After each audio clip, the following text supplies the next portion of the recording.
There we go. All right, so we'll continue on with our talk of Paticca Samuppada. The word Paticca, by the way, is a very, very common word in Thailand. The Samuppada is not so much, but Paticca is used um, in that regard of uh, dependent origination.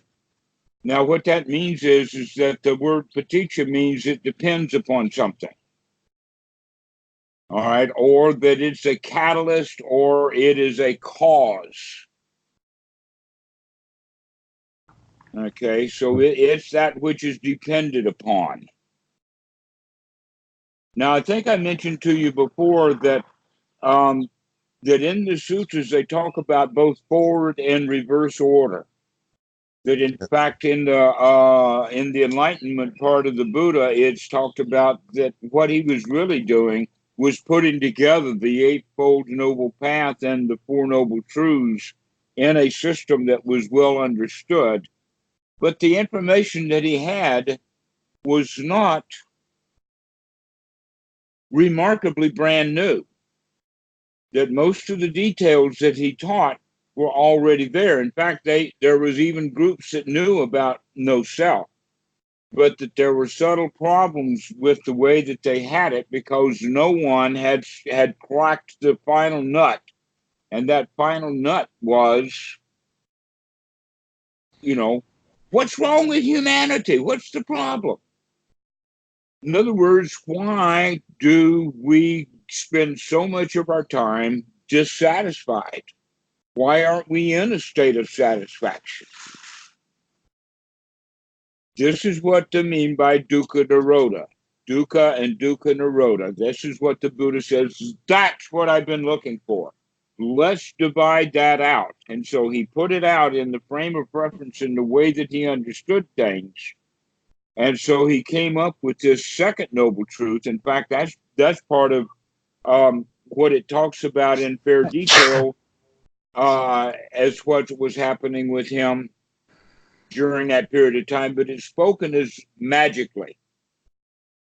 That the problem is Mara and his three daughters. In this case, Mara is often thought of as a deity or a god, but a better way of talking about it would be um, Mara is actually the world. Or another way of looking at it is Mara is the source of the desires. But the three daughters of Mara are greed, ill will, and delusion. In the Pali, Lobha, Moha, Dosa. But by going into this very deeply, was what he was actually doing was going into it to the level of Paticca Samuppada.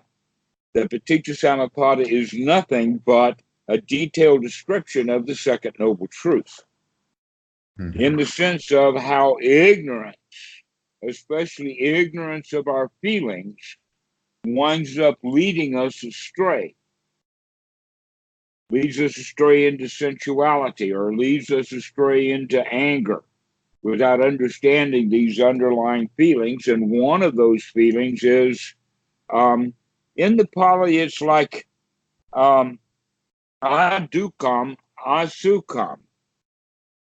paticca.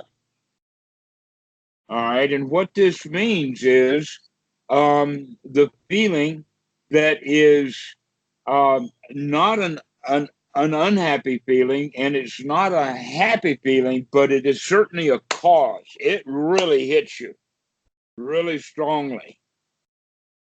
And so, this whole point then is how the second noble truth breaks down into um, the teaching, the full teaching of Paticca Samuppada. And if you see it there, the cause of suffering, in other words, the last step up there is suffering or dukkha, or let us say dissatisfaction. And the very first item on the list of Paticca Samuppada is ignorance. And guess what, then? The greed and ill will, or the feelings, are there right in the middle. Yeah, what Okay, I'm so sometimes confused about, and maybe we can, if it doesn't fit now, we can also answer later, but that ignorance is first, and then it also says that leads to mind, body, to consciousness, and it says if you weren't ignorant about um, there not being a self, there these insights that you can have, then there wouldn't be consciousness, these things. That doesn't sound like it makes sense to me. if you're talking about concepts, consciousness in the form of concepts, then yes, I would say that it's possible to train a child or to raise a child so that that child has virtually no concept of a self or no concept of a soul. You could also have the possibility of raising a child to be a lion in the sense of just being fearless. They feel successful. And so that's just a frame of reference. An example of that with Kitty is that in her first year of doing paperwork where she was being watched what she was doing, like drawing the alphabet and numbers and drawing this line to that and all that kind of stuff that was the beginning things for her. You'd probably call that kindergarten stuff. So she was not very good at it. And the teacher would even told Tam that she was slow. But I could also see the problem is that Kitty does not like what she's doing, and so she's being made to do it by mom. And so what I have to do is go in and intervene and break up that system so that I can get Kitty into enjoying her work by praising her, by saying, wow, you did a really good job there. I really like that one. Let's see what you can do next time and show me that. And when they would get into an argument or Tam would get angry, then I would start teasing Tam to get her back into a good a laughing state like that, and get them both back into a state of joy. But I know that if I hadn't done that, then Katie would be suffering from the same problem that every child that I've ever known suffers from, and that is we start out not liking school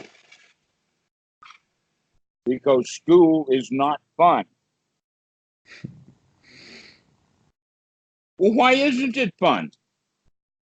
In fact, if schooling is fun, the child is really going to explode in knowledge. This is one of the reasons that they've been doing experimenting with computer labs and open learning, and that the teacher's job is to direct the student into whatever the student wants to do. That's the better way of learning. Why? Because it comes with interest. But and in that regard, that answers that question of what you were talking about. Of then there's no concept of this and that because the child was never raised in that this and that way. But unfortunately, every child that I know is raised in ignorance. That only very rarely, occasionally, will you have a situation to where a group of, let us say, noble monks get their hands on one child that they can train. That happened to the Dalai Lama. Of course, you would expect the Dalai Lama to be enlightened. I mean, that was the whole point of his entire life from the time he was about 3 or 4 years old, was that he was going to get trained by those people who know how to feel when they're around kids, rather than getting angry around kids. Because when we get angry around kids, we're teaching kids anger. If you hit a kid, that kid is most likely going to grow up to hit kids. If you sexually abuse a child, that child is most likely going to grow up to abuse children. It's learned behavior. All of that then, because it is the kind of behavior and the kind of feelings that lead to suffering, we could put that under the classification then of ignorance. That is not right noble view. And so I what I'm don't. getting at is that everybody starts out in ignorance. No one gets a perfect childhood. Some So of us get a pretty ratty childhood. if someone has right view, does that then, I don't understand, because with ignorance, the next step I think was consciousness. Nope. We've Was gone through this before. The ignorance is what feeds the old system of how do we feel as a habit. This is what we mean by sankhara. So oh, ignorance is what, if we've got ignorance coming in and we've got ignorance in our storage and ignorance then coming out of that storage, then things in what I mean by ignorance in is that not perfect data. That every step along the way there is data degradation. An example of that would be a hologram. You know what a hologram is. You know that you can take the hologram and cut it into 4 pieces, and the entire hologram is still there in that quarter that you broke out. It's not like cutting a photo. But a hologram, you can shine the light through it, and all of the data from the hologram is apparently there, except that no, it's only a quarter of the data. Because if you cut that in 4 pieces, now you'll get 1/16 of the data, and pretty soon the image starts getting blurry. It's exactly the same thing when we zoom in on an already made digital image. Until you get down to the pixel level, and that's where you lose your resolution. All right.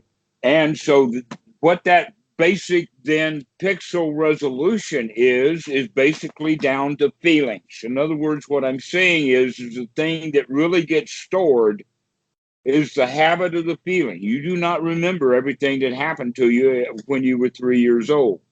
Not all of the events or everything, but how you felt as a 3-year-old, you do remember. And you can bring those 3-year-old feelings up on a regular basis because something will trigger them. So ignorance feeds the Sankara system, and the Sankara system is what you could call as the growing up process. So when a child starts to grow up, this is all talked about in great detail in developmental psychology. Because almost all children go through almost all the same sequence of events to the point that the psychologists have figured it out well enough that they can actually put it into classifications. Oral, anal, phallic, tantrums, terrible twos, all of that kind of stuff. People have been watching children grow up, especially in the past 100 years, and they've got quite a lot of evidence. And the funny thing is, that's in fact why they want to put kids in the same classroom, is because they're all behaving at the same level, more or less, because they're the same age. But boy, does that start breaking down about the age of 7 and 8. That's when things really start to change, because some students grow better and others will stay stuck at the feeling levels that they had when they were 3. And then there's another part of the mind development. And that part of the mind development happens at and finishes off at about the age of 12 to 14 for most children. And this is what the Buddha would call the verbal sankhara, as opposed to the emotional sankhara.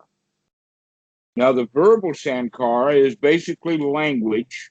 And what I'm getting at is that you probably have heard this, that foreign languages are best learned by children. If you've got a family that has multiple lingual in it, then that child will more likely become multiple lingual almost naturally. However, If you wait too long, then language becomes very hard to learn. And yet in Western systems in the United States, I know of for sure, they wait to teach French and Spanish and German and that kind of stuff to when you're in high school. They should be teaching that in the second, third, and fourth grade, so that every third, fourth grade can speak a little bit of German, a little bit of French, a little bit of Italian, and they're good to go. They should teach it, but they don't. They wait until teach those foreign languages beyond the brain capability of picking up that stuff.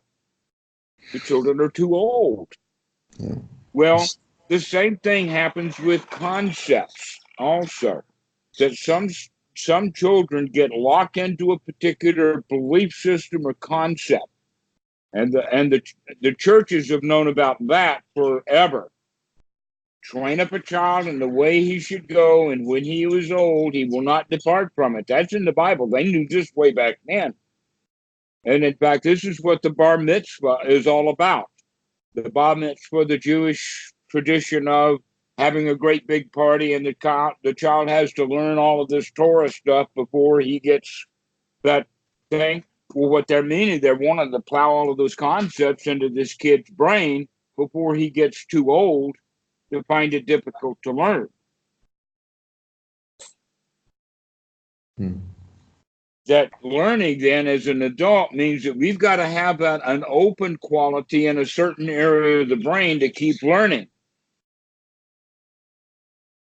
Because the normal, natural way is to be shut down by the age of 12 to 14. But guess what? That's okay. Because in the old days, the lifespan of a human was at best 35 years. Besides, 14-year-olds, that's enough to get them out of the house. Okay, so when we have right view, somehow I find it hard to feel like I've heard it often before, but to exactly say what right view is. But does that prevent then sankharas from being created? It could be. However, another way of looking at right noble view would be to come out of our concepts that were stored before we were 12 about what the world is like, become more open. So noble right view would be to drop these kind of verbal concepts that describe the world, like the world is a terrible place. Or the world is a wonderful place, because it's neither. The wonderful and the terror is in the human mind, not in the world. And so that would be noble right view, and it can be taught to a child. It can be taught. Noble right view can be taught to a child, but most parents are teaching their children the concepts. Concepts about heavens and hells and karmas and rules and rituals and the ways of doing things and what society is like. Most of that stuff is picked up before the age of 12, 14. However, we want our children to succeed, and I guess motivation is often to make our children behave in a way that's according with society and that will make them liked and all this kind of stuff. Exactly. But here's the ignorance that you just expounded, and that is that there's a difference between having the child succeed, almost like the next word is going to be at something. But the point that the Buddha and I and Bhikkhu Buddhadasa and all are talking about, and hopefully a psychologist or two, that it's the feeling of success that's the issue. If the child feels successful, then they will become successful. If they feel like a failure, then success is going to be hard to come by. And in fact, whatever they do will continue to match the feelings that they already have stored up. So if they feel like a failure, then every time that they make a success, They say, well, it wasn't good enough. I need a higher success. And when they get that higher success, they still say, well, it wasn't enough. Why? And that's because of that Sankara.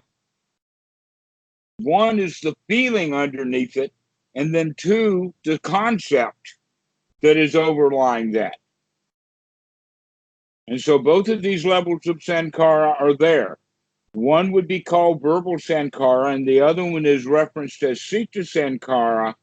But Sita here is used in the sense of not Manu. No. Manu is a Pali word, or Manut is in fact the word that has come to the Thai language. And the word Manut actually means an adult, a grown-up person. All right, and what they mean by that, referencing back to the Pali, would be the adult part of the mind. Well, the Sita Sankara is not part of the Manu, not part of that mind. It's the Sita Sankara, and that Sita here in the Pali, translated into Thai, it uses the Thai word Jai. Jai means heart. Then, in fact, we talk about heart and mind, that would be in one way talking about the difference between the frontal cortex and the anterior cortex of the brain. But that much of what happens with the heart affects the body directly and immediately. And so people pick up on the sensations of anxiety. They pick up the sensations of fear, all located in the chest area. So this is why it's called emotion or called heart. All right? And that's the ignorant part, and yet you will see much philosophy and much ignorant statements about follow your heart. Yeah, if you want to wind up in bad feelings and in the gutter, go ahead and follow the thing. That's what it's been doing. That's its existence, is to keep you in a state of fear and anxiety. Don't follow the heart. Let's get a better part of the brain going here. So this is the Sita Sankara, is actually the emotional way that we feel, and that most of the baggage of all of those memories has been left off. There are some people who can dig up vast amount of memory. Some people will go so far as to say the earlier the age of the child, the less they have as memory, and most kids don't remember, or most adults don't remember anything that happened before they were age of 6, 7, and 8, which is back into that latency time.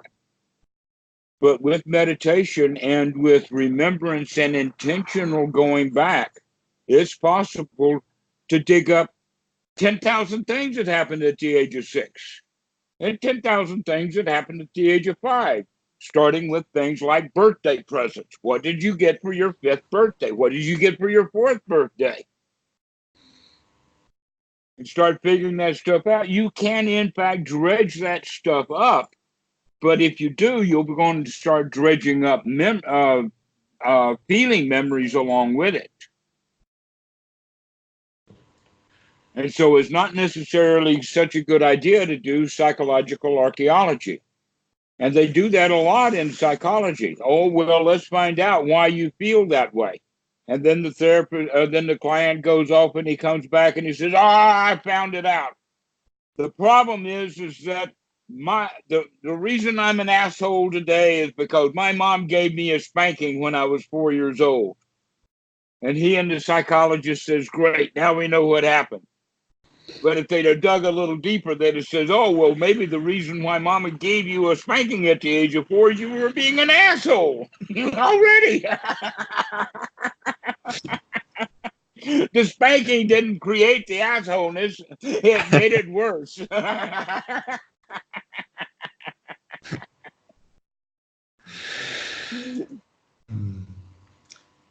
So this is what happens with these sankaras. Oh, and that the better thing for us to do as practitioners is stop using that old stuff and let's start using some new current data, some new current ways of feeling. Let's start feeling the way that we would like to feel rather than in the way that we're in the habit of feeling. And these habits then are stored as sankhara, Sita sankhara, and Vakcha sankhara, or the vocal, or the linguistic would probably be the best way to translate that. Because within that, it has all of the concepts and all of the language and all of the ways of the rights rules and everything that we have. In fact, you could say that that's actually the storage part of the superego. That's the function of the superego. That's what stores all the languages and all the shoulds and all the concepts and all the ways of doing things. That's stored as superego. And so the Buddha would talk about it as verbal sankhara, but Freud and the Buddha are talking about the same stuff. So this is the foundation. That's all the stuff that comes out of the past. The last one to the mission would be the bodily sankhara, and that has to do with whether you're sitting in a wheelchair and having polio, or whether you're a master golfer, or whether you can play chess, or not chess, but pool, playing music. That stuff is stored right into the body. It's a skill set. And the way that we pay attention to the body and what we do with the body is also part of that bodily sankhara, including the habit patterns of the way we breathe. And so we need to disrupt all three of these old sankharas. We need to disrupt that bodily sankhara. That's one of the reasons why people sit in meditation and hold their body still.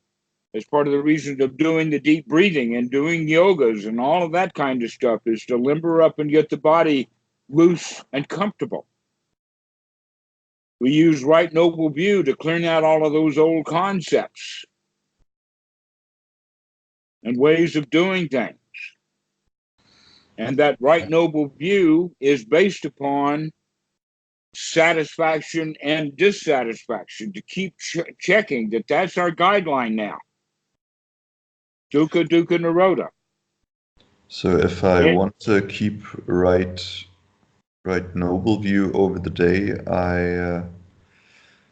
I need to see, is there suffering right now, or is there satisfaction or dissatisfaction right now? Exactly. And then also see that there's reasons, and a reason is wanting things different than they are right now. Mm-hmm. Like kind of based upon our concepts and based upon our feelings. That in fact, the current moment feelings, the feelings that we're having in a particular moment, are based upon our past concepts, our past ways of doing things, our past ideas, our super ego, and the feelings of the child ego state, which would be the Sita Sankhara, the way that the child ego state that Byrne talks about, or Freud talks about, the id, then would be the Sankhara, Sita Sankhara, or Jaya. Jai, meaning heart or emotions. Go ahead. Sometimes in the last few days, when I noticed I wasn't feeling so great, I looked into myself somehow, and it was almost like a form, like a body of stuff that didn't feel good. Maybe it was anxiety or like a solid feeling. Then I was wondering how exactly to do this so I could make my mind happy, but then it feels like these two stand next to each other. And another thing I tried was to kind of let that be there and kind of decouple myself from it. And while that is true, the way to decouple yourself from it also has to do with the intentional changing of the way that you feel. that it's really hard to discouple yourself from it without changing the way that you feel about it. Okay, so that's how That's they what two makes, belong together. The mood or how you feel right now makes it easier if you feel well to leave that aside. right? Okay, so within that, let us say the Anapanasati for dummies, or the beginner then would be, now that I'm in this state of anxiety, let me do some deep breathing to, to, to get the body energized. Let's do some body work right now. Let's do some deep breathing. That will really help to break that stuff up. It changes the blood chemistry, putting oxygen into the blood. And also, I've read that there's only about 20 or so amino acids, but an amino acid is actually quite small. That amino acids actually then are attached to other, often larger molecules or larger atoms like sodium, but that much of what the acid has in it has to do with the interaction between carbon dioxide and water, which causes a boric acid. And this is in the blood. And so as you're breathing out the carbon dioxide, you're actually giving off some of the amino acids. All of that kind of stuff is happening at the basilia of the lungs. So taking some deep breaths really does change the body chemistry. Now, almost all the time when you're in a funk, it's because you're feeling down, feeling blue, and that automatically then has that blood that will turn off the frontal cortex and give all of the, let us say, the energy of the blood to the anterior cortex. You're going into shutdown mode. All right. And now, one of the natural ways of going down into shutdown mode, let us say, is if you fell off a cliff or off a boat into the ocean, and down you go, deep. All right. Things start shutting down immediately because you can't breathe. You've got to deal with whatever you had in your lungs at that particular time while you're really deeply underwater. This is what causes that panic, the feeling of panic. But if the swimmer is not capable of getting up to the air, he will eventually start to lose the ability to use his arms and his legs while he is so deep underwater, because the body starts to shut down completely. This is just normal. But you don't have to drown or be in the state of drowning to have the body shut down. People do it all the time. We shut down as children, and that's part of the sankara that we have, is this shutting down when we become afraid. That's what we mean by this flight, fright, freeze. That the body will get ready for fight or flight if it's got enough oxygen, but otherwise it just freezes. Now, that frozen state is possibly what you're talking about. As we get into a state, now, how do we break that up? Well, with some breathing. But the first thing that we have to do is, number one, recognize that the mind is in a state I don't like. In other words, this is not the correct way for the mind to behave or the body to behave right now, that it's in kind of a shutdown place. So let's get it alive again.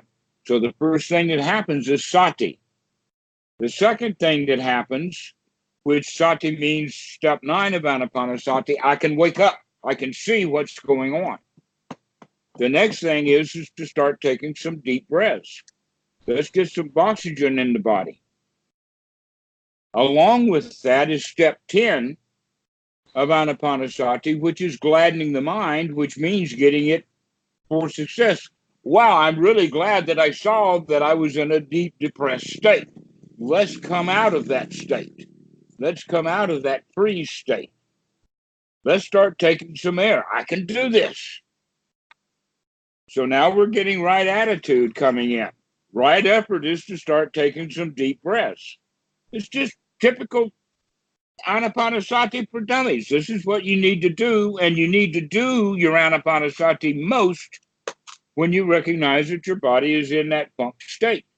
Right. And this state is, you could say, a sankhara coming up. Yeah, they've swallowed you whole. All right. So that makes sense. So, first off, wake up to that stuff. Recognize it's there. Number two, know that you can come out of it immediately. Start working with right attitude and right view and right effort immediately. Let's start taking some deep breaths. Let's check that stuff out. Let's get the body oxygenated. Let's go for it. Okay, so this is practice, but we haven't even gotten too deep into things yet with Paticcasamupada. So if you don't mind, let's move on from sankharas. Yeah. And the way that we're going to move on from sankharas, the body, okay, getting it breathing, getting the mental sankharas out of the old frame of reference into the frame of reference, I can do this. That's a new concept, a very healthy concept. The attitude, I can do it. And then by working with the breath and working with the right attitude, you can begin to break up the old emotional sankhara. But in all cases of the body, the verbal, and the emotional sankhara, it all has to do with the past moment, or deep into the past. Yeah. Now, normally we use the I as the point of consciousness. Well, we can do it with feeling too. But first, let's talk about the I. When the I contacts an object on the outside, then an event happens, and that event is called, in Buddhism, sanya, or consciousness, and we think of that in English as seeing. In other words, the sight is being seen plus the eye and its associated hardware gives the idea that you can see. Now, what is it that is seen is merely shapes, colors, and movement. That we need perception in order to make any sense out of shapes, colors, and movement. This is what we would mean by taking a perspective or taking a view. Or what we're doing is that we're getting stuff out of the sankhara base as old data so that we can process what we've just seen in order to figure it out. An example that we can use would be OCR on a computer. Do you know what I mean by OCR? No. Optical character recognition. Computer folks have been working on optical character recognition for so long. One of the places that it really got started was in the U.S. mail. How can we sort mail without a human being having to read it? How could we sort it for zip codes? Okay, so we need to be able to read it. The first thing is to take an image of it. Okay, so that taking of the image or the camera itself then would be the eye and the envelope and the address. But just because we've got an image of it, we still have to process that. So we send it to a set of software. That software program, that OCR software program, is what we would call in the human mind, in this analogy, perception. Now, that software program, the very new ones and sophisticated ones have a huge database, and most of what's in that database is stored fonts. And so it takes and it goes through those fonts. And not only does it have the fonts themselves, but it's got data about the fonts. like how many pixels and how many this and that, and the relationships and that. So they've got quite a lot of data stored for every character in every font, so that they could very rapidly come and take that image. So the first thing they have to do is to find the zip code. And so they've got to narrow down to that. And once they find the zip code, now they got to get the characters of the zip code defined, one character at a time, 84512 or whatever. Now they have to take that circular 8 and put it to this huge database of fonts to come up with, oh, this is the character 8. And so then the computer program, the optical character recognition, will then store the number 8 as an ASCII character so that the computer can understand it as an 8. Okay? So this is what we do with the eye, and this happens extraordinarily fast. This is almost an instantaneous. We see and we recognize it because we've got patterns stored. This is a different sort of perception than the one that's happening later in Paticcasamupada. No, this is the point of perception, and the name of it in Paticcasamupada in the Pali is called Namarupa.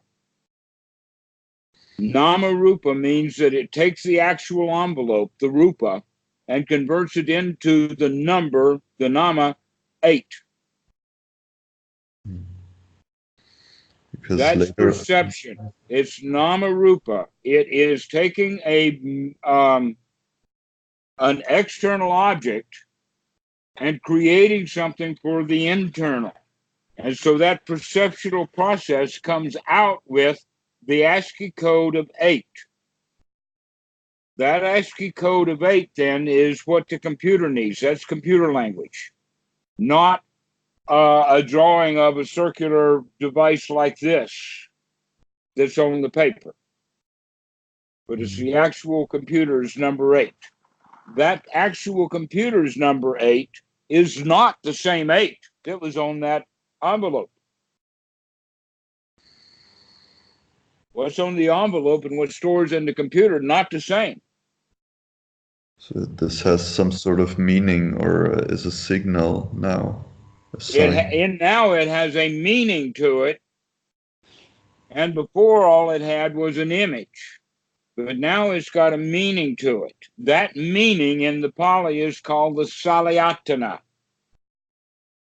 The Salayatana. Now the Atana then would be the camera and the taking of the picture. That's Atana. The Salayatana is that number 8 that's stored inside the computer. The internal storage that's in the brain, it's in the mind. This is the Salayatana. That is what then contacts us to cause consciousness. That's what we become conscious of, is the internal representation, not what's on the outside world. So in English, we can say that this level of atana, which is now called internal sense, is salayatana. This salayatana is what we actually see. We do not actually see the outside world. So what we do is we create an image of it inside the mind, and that happens not just with sight, but it happens with sound, and it also happens with sensations of the body, and it also happens with feelings. That it's not the actual feeling that we feel, it's a internal representation of that feeling. The actual feeling is merely just a bodily sensation. So when we call it anxiety, by putting that label on it, we've already internalized, when in fact the actual reality is some sort of strange sensation, a tightness or a niggle or a movement in the chest. That's all that there is. And what that indicates is something's really screwed up with the blood system. But we experience it as anxiety because it fits into our concept of what anxiety is. So What that means is that we don't really realize anything. Realizing a tree, I see the tree, I realize that I see a tree, means that I've got a tree growing out of my head? No. We don't realize anything. What we do is we conceptualize, or a better word would be we mentalize. We make a mental image of the tree, or we make a mental image of the feeling in the chest that would be anxiety. And it's a concept by now. It's like that ASCII number 8 in the computer. It's no longer the actual sensations of the body that created that character that was on the envelope. But now we talk about contact. Isn't the next step then again perception? No, we've just done the perception. That's the Namarupa. We've done it. We've perceived it. We've gotten it. What is the next step after contact then? After contact, then feelings. This is where those instantaneous feelings arise. The feeling of I like it. The feeling of I don't like it. Or the feeling of I'm not really sure whether I like it or not. Which in the Pali is a dukkam, a sukham, sukhaya. A dukkam, a sukhaya. It's a feeling.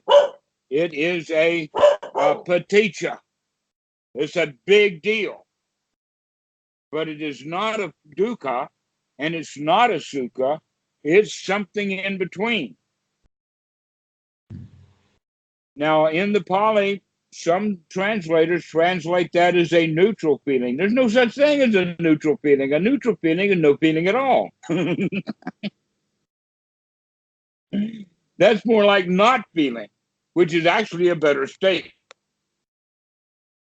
But this state of confusion, not knowing whether I like it or not, it's like that the first time that we recognize the truth. You shall know the truth, and the truth shall set you free. But the first thing it's going to do is confuse the hell out of you. And that confusion then leads to the fear. And the fear then leads to anger. That's where that feeling comes from. It's an indirect route, but it's the feeling of fear directly, because it's based upon I don't know. I'm confused. I'm in doubt. Is this dangerous or not? And so naturally, we'd want to have a false positive. So if we're not sure if it's danger or not, the natural way of going is to say, sure, it's danger. For sure, it's danger. Imagine if that you were,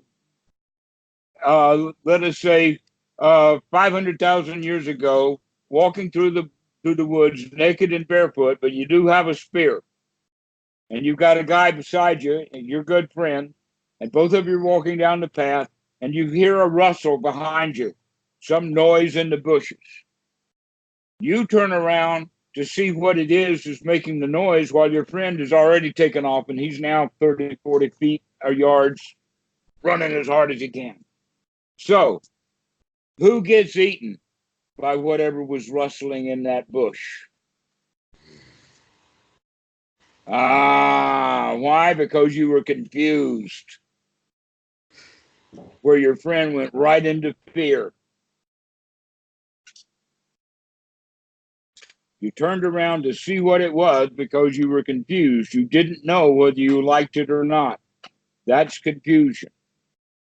The reason why it's so rare in humans, or let us say it's so hard to detect in humans, is because the people who exhibited that kind of feeling the most were all eaten. Not much of them around anymore.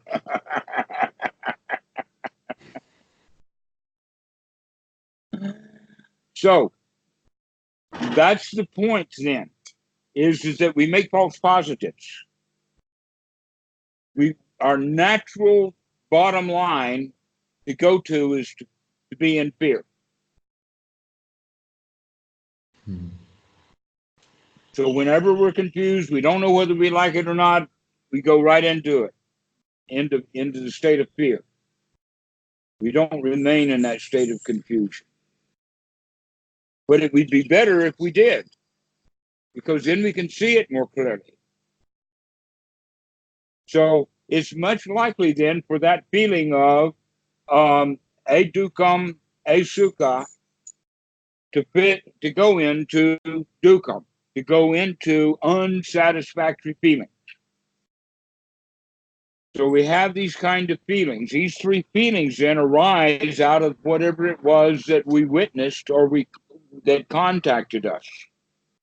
Whether it's a feeling in the chest that we are labeling as anxiety, or whether it's a bobcat in a tree that we see as danger. But we have this internal representation. Now, here's something very interesting. It's the internal representation. For instance, if we fall in love with the internal representation. We don't fall in love with the actual object out there. We fall in love with our own mentalization. So imagine that the guy goes into the 7-Eleven or the convenience store and there's a knock dead, beautiful, gorgeous girl behind the counter. And so he goes in and does his shopping, but his heart's already thumping. He pays for it. He gets back in his car, and now he's thinking about that girl, right? And he's thinking all kinds of things about that girl, but it's only the mental image, and perhaps only her smile that he saw. He does not have any information about how many boyfriends she's got, or how many ex-husbands, or how many children she's got. You know nothing about the fact that her mother hates all of the men that's in her life. We only have a little bit of data, but we liked it. And because we liked it, we latched onto it. That latching onto it is then the grasping and clinging. That's the intention. Or that's the wanting. I like it, I want it, I gotta have it. And there that spin is in the mind, and all we've got is just a mental image of that girl and nothing else. And yet look how much desire comes, or look how much palpitations of the heart or whatever, because we want something. And in many cases, we want it so bad, but we know we can't have it. Well, wisdom would say, hey, man, if you can't have it, why want it? You like it? Okay, so you like it, but you can't have it, so don't want it. If you want it, you're wanting something you can't have. That's suffering. That's real suffering. That's real dissatisfaction, wanting something you cannot have. So this is exactly the way that Paticcasamupada works.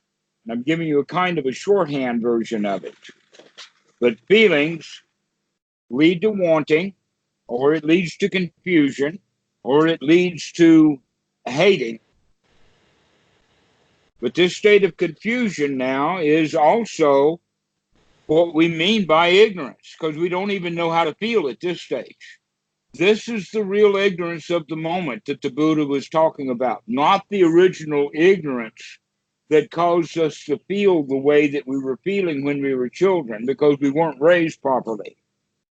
That's one kind of ignorance. This is a different kind of ignorance. This is the ignorance that's happening right now. And what we're ignorant of is our feelings mostly. And one of the kinds of feelings that we have is an ignorant feeling. So, for instance, if you like the girl, then we start thinking about her and start wanting her, when the wisdom would say, you can't have her, just like her. But we go from I like it to I want it to I've got to have it. Or we go from I don't like this and I got to do something about it to get rid of it. Now, for instance, you walk in the kitchen and you see the trash is there. And you don't like the trash, and you say, I got to get rid of this. And so you pick it up and you take it outside and you feel good about, I took out the trash, mama. But what about the trash in the mind that we can see it all piled up there, but we're not taking it out? We're leaving it there. Now, maybe, in fact, the kitchen is so full of trash that you might have to go search around to get a big bag or something to put it in. That's the time that we would talk about doing some deep breathing to start managing these deep feelings.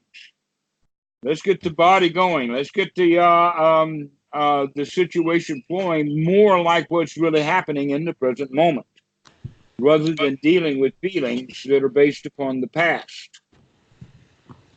That, in fact, generally, an adult man, when he sees that drop-dead gorgeous girl there in 7-Eleven, how he feels is how he felt when he was a teenager, when he was pubescent. Pubescent feelings come up. Ah, kind of feeling. Why? Because we want it. And so that stuff will recycle inside of the stage from Paticca because now, instead of seeing the girl, making an internal representation of her, what we now do is that we bring up all of these enormous pubescent feelings, and that becomes consciousness. And so that's what starts turning the cycle. And so we begin to want her more and more and more. Every time I think about her, I want her some more. I'm about to turn around the car and go back to 7-Eleven. Why? Because I want something. Because I want it. So this is the three kinds of feelings at this stage, and all three of them will move to intention. The intention to get rid of it, the intention to figure it out, or the intention to take it. Is that then the next step, intention, or is that still part of it? That's the next step. That's upadana, the intention. This is why we start working with, what do I want? For example, when you get out of a chair, why do you get out of a chair? What are your intentions? What do you want?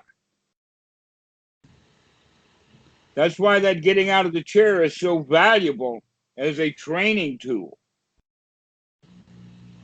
Every time you get out of a chair, you stop. You stand there and you say, why am I getting out of the chair? I was comfortable in that chair.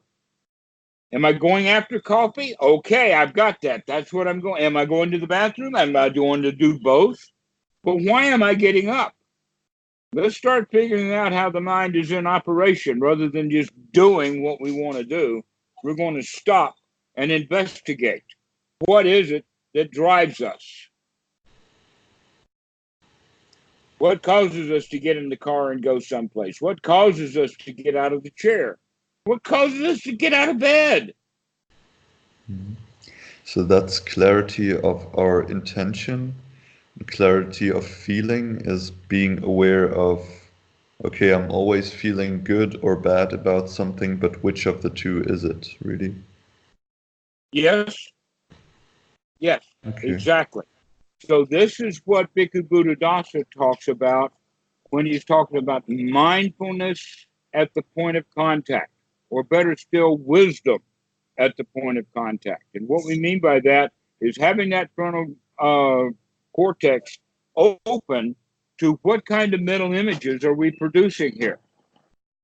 What kind of salayatana is this, and how is it impacting us? And so if we can have wisdom at that point of contact, then we will have very wise feelings and we'll know how to feel. Or we can feel the way that the Sankara had it, and we can change the way that we feel. We can literally change the way that we feel if we see how we feel. Example, child has a tantrum.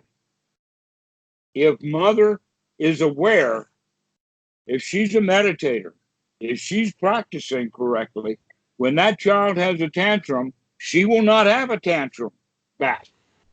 But most moms do. When the child has a tantrum, mom gets frustrated, she gets anxious, she gets uptight. If it's in the grocery store, she might want to abandon the kid or give in to the kid or whatever.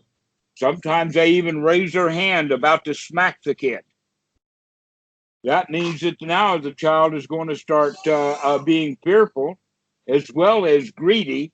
And so the tears just now really start to roll, which frustrates the mom even more because she's not watching her feelings.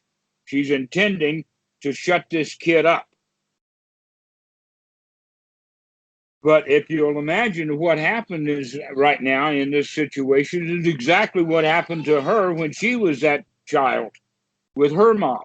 So she's behaving as a mom now the way that her mom behaved when she was that age, because that was the way that she learned. But if she's a meditator, she's going to say, wait a minute, I know that I don't like this kid doing this, but I'm not going to get frustrated. I'm not going to uptight. And if I do feel uptight, I want to do some Anapanasati right here in the grocery store or right here in the car or wherever I am with that kid when that kid is having a tantrum. Until we can get a smile. And that might take 15 seconds or more. Well, the kid's not going anywhere. They're busy having a tantrum.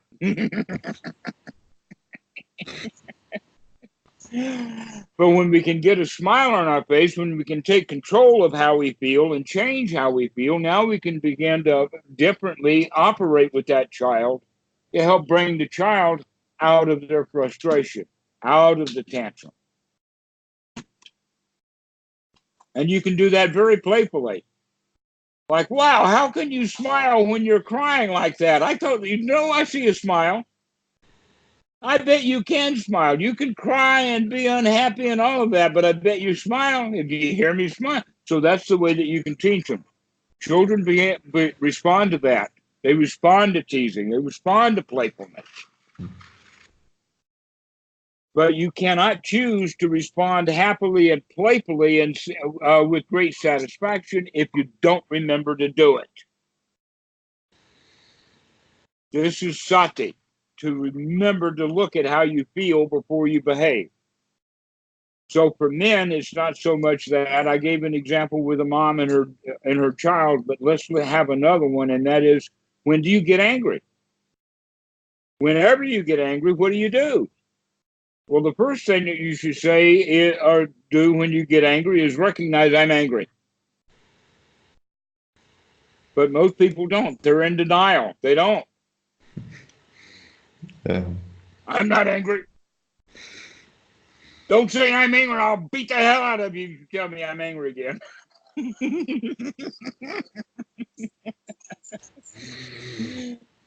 We go into a state of denial.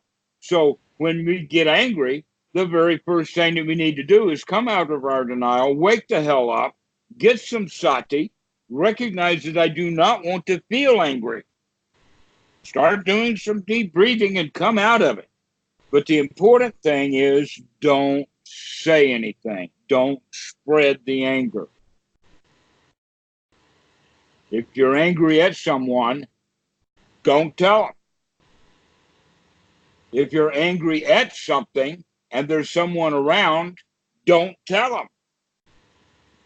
Deal with your anger directly inside. And the way that you deal directly inside is not trying to figure it out. What can I do about this thing that I'm angry about? Work directly with the anger itself. I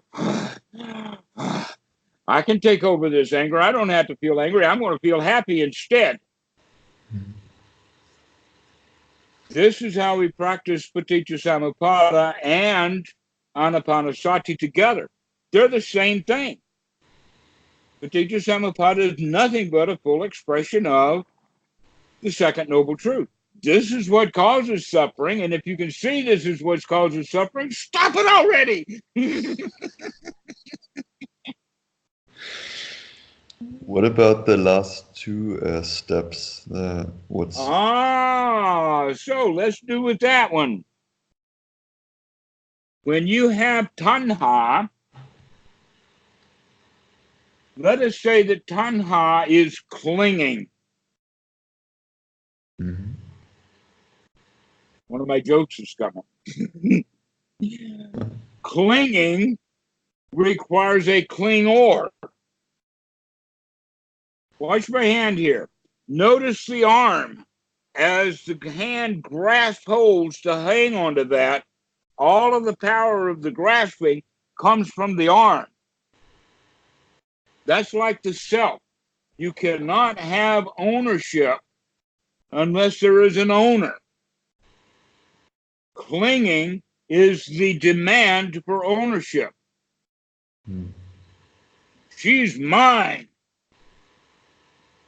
An example of that would be clinging to views. The view of rebirth that I've got to live on. I can't handle being dead. I can't even handle thinking about being dead, so I want an escape hatch. All right? So if you say, oh no, you're going to die, there's nothing you can do about it. There ain't no rebirth going to save you. Ain't no Jesus going to save you. Ain't no heaven to go to. When you're dead, you're dead. And people go, oh, in great fear. So this is part of why the Buddha was talking about at that level in Paticcasamupada, become fearless. If you can become fearless, especially fearless in the face of death, then what is there to be afraid of?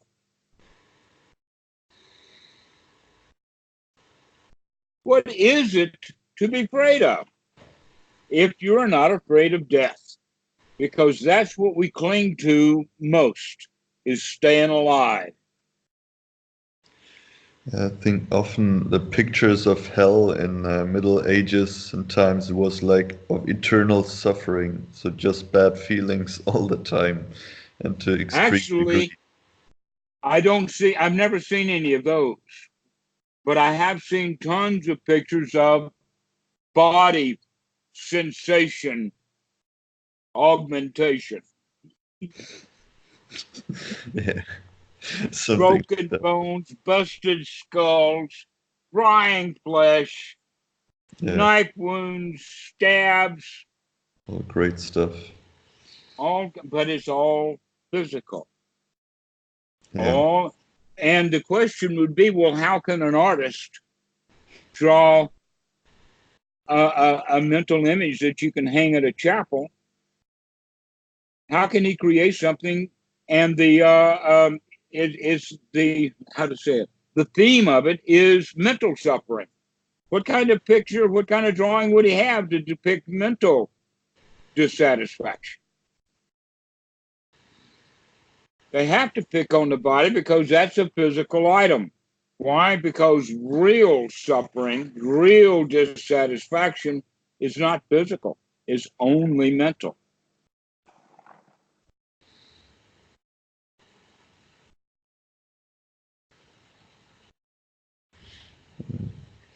I'm thinking I would like to go deeper in this, but also don't have a lot of time left, so maybe Okay. it's better to focus on the last. All right. So let's do Well, that. All right. If we cling to anything, the clinging is done by a clingor. That is the self. That is the atta. The self that owns arises. It arises means that it is paticcaed into position, and that it often is using the word jati. But jati does not necessarily mean birth. But those who want to make the Paticcasamupada teaching into a 3 lifetime place, that jati is step 11, step 10. The jati is the birth. Okay, the becoming is paticca. And so the become, it's almost like this, that it's kind of a fold over. From feeling gives rise to wanting. That rise of wanting gives rise to the self, so that by the time the clinging is there, the self is there. So just because we're talking about it in a numerical order, the way that it's presented, doesn't mean that it happens necessarily chronologically ordered that way, because this stuff happens so fast in the mind that while the clinging is arising, the self is also arising. So that when the clinging is there, the selfishness is there. Selfishness and clinging are closely associated with each other. In other words, if my brother asked me for $500 and I'm selfish, then I'll say no because I'm clinging to the $500.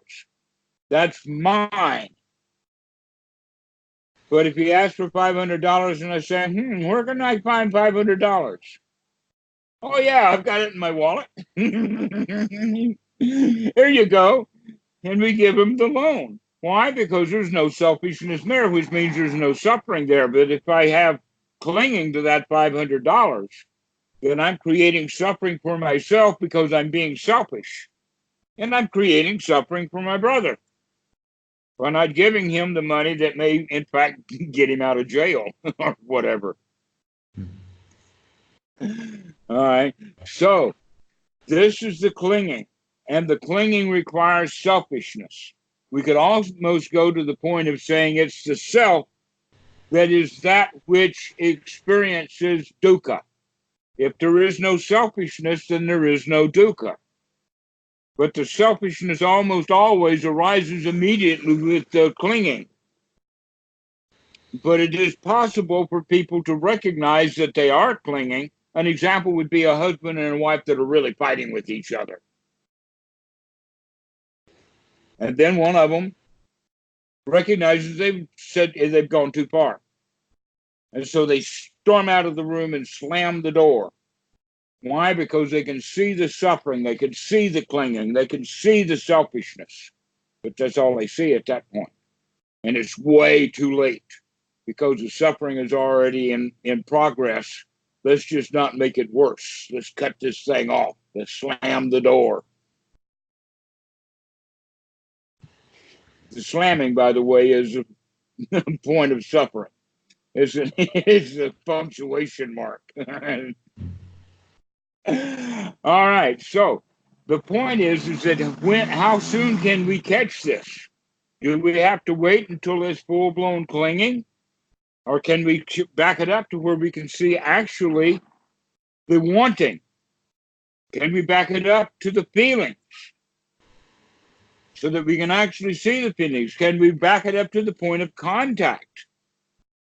This is why the Buddha was talking about it, is we experience it, or not experience it, we learn about it through the forward order of what this causes that, this is causing that, this causes the other thing. But in experience, as we start with the heavy end of it, the later end of it, because we're slow. But as we progress in the Dhamma, our sati will come faster and faster. A split second faster is enough. Just half a second is enough to stop you from screaming at someone when they step on your foot. Take sati that fast and you can shut your mouth. You do not have to tell how much pain. And so far, it sounds like it's a constant process of sati. Yes. While we haven't really talked about what is often mentioned, insights like non-self, or what Goenka says about something like dissolving old sankharas. Well, we've talked about Sankara quite a lot. Yeah, he does too. But not the what he says. Says some martial word, but getting rid of sankharas, basically. He says the awareness of the feelings is a way to not react to them, be equanimous with them, and then we would get rid of or decrease our store of old sankharas, so they wouldn't even arise so much anymore. That's one way of speaking about it. Another way of speaking about it is that you're getting out of the habit of feeling that way. As soon as that feeling arises, instead of staying immersed in it, repeating it, driving it home, making sure that it's big and solid, instead, when we see it, as soon as we see it, we come right out of it. We say, nope, I'm not going to feel that way. I'm going to develop some new habits. Hmm. And so as we develop new habits of joy, the old habits of fear and anger start to melt away because they don't have the neural pathways. So with you, it sounds for me a bit more like just a new habit, and with him, it sounded a bit like psychoanalysis. Like we get really deep into the stuff, even though we stay on the feeling level, and then we kind of like clean it all out. Exactly. When you take out the trash from the kitchen, it is not necessary to open that bag of trash and go through every item in the trash and remember, oh yeah, this milk bottle, I remember I put that in the trash when it was empty yesterday. Now, you do not have to have that candy wrapper out and look at that candy wrapper and have reminiscence about eating that candy bar. It's not necessary to go through the trash in detail. Now, you can go through the trash in detail if you have the thought, oh, I have lost something. I think that it got into the trash. In fact, I've lost a set of car keys like that because they were on the bed. They fell off the bed and there was a basket there for trash. And that was not an easy task to take care of all of those keys because they'd gotten in the trash. So in that case, it would have been a good idea to go through the trash before we took it out. But in general, we do not need to go inspect all that old garbage of the Sankara. It's not necessary to do psychological archaeology. But what is necessary is to see that stuff when it comes up and throw it right back out again. How do we do that? Is with breathing. Let's get some air in. Let's break up that anxiety. Let's dispense with that fear. I can do this. That's the main thing to say. I can do this. I do not have to feel the way that I felt. I can feel better right now. And all you had to do is to remember that when you got yourself into that funk you were talking about when we first started talking. So Paticcasamupada was right there. It happens on a regular basis throughout the day. Paticcasamupada is just cause, effect, cause, effect, cause, effect on a regular basis. Maybe last question. You asked me earlier to what was I clinging then? To what was I clinging then? Well, perhaps you were clinging to feeling bad. Just out of habit. Out of habit.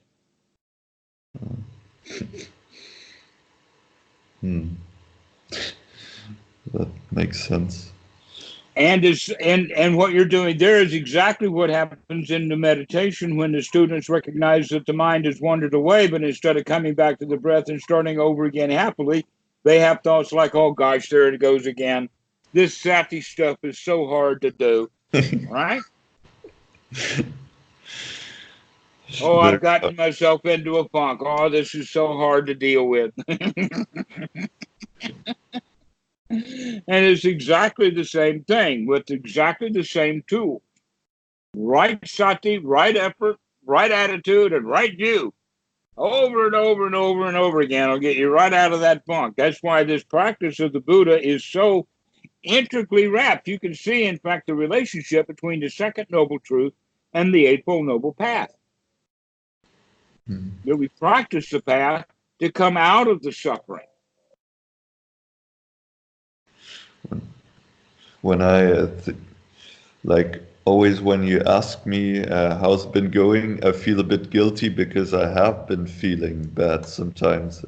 Feel like, Yeah, I oh, I feel still have guilty got. right now because I've been feeling bad. Yeah, how human is that? Mm, So when you wake up to that and say, hey, I don't have to feel guilty right now because I have been feeling bad and now I'm not going to do it again. I want to feel good right now. I don't have to feel guilty about feeling bad. right. Yeah. Just see that as another chance to feel good. Exactly. All right. Well, you got to wander away to something and I'll let you go and we'll continue with this a little deeper. Great. But really, it's all about practice, practice, practice. Mm. Will do. Excellent. See Thank you. you very much. See you.